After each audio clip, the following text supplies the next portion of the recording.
I just had a random thought now. What do you know what's going to be one of the most essential things once this lockdown is done? What? Hair. Barber shops are gonna be booming after this. Think about it.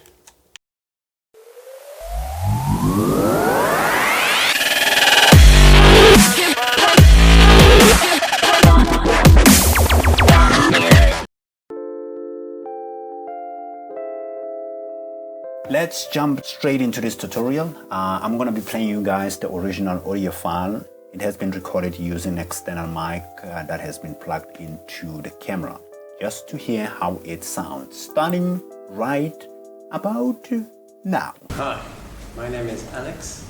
I'm primarily an artist, but mainly a future thinker, and I've created a mind map here. As you can hear, the audio is not too bad. You can still listen to it, which is why I always will record using a second mic, and we're gonna bring the audio of that mic into the timeline, and we're gonna synchronize it with this original one. How do we go about doing that?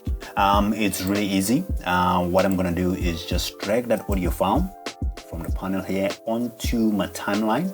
Then once you've done that, just highlight everything.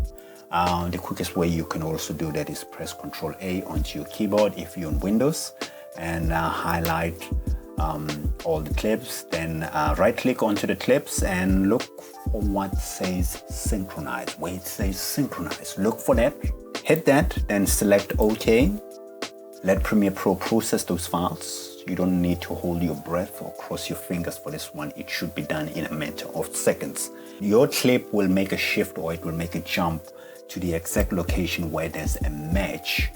Select only your second audio file and shift it on top of the original one. Remember how it sounded at the beginning? This is how it sounds now. Hi, my name is Alex. I'm primarily an artist, but mainly a future thinker, and I've created a mind map here. Thank you very much for watching. Hopefully this is helpful to some of you. And yeah, I will see you guys on the next video. Hope everyone is staying safe during this tough times the world is facing. Stay safe. Peace out.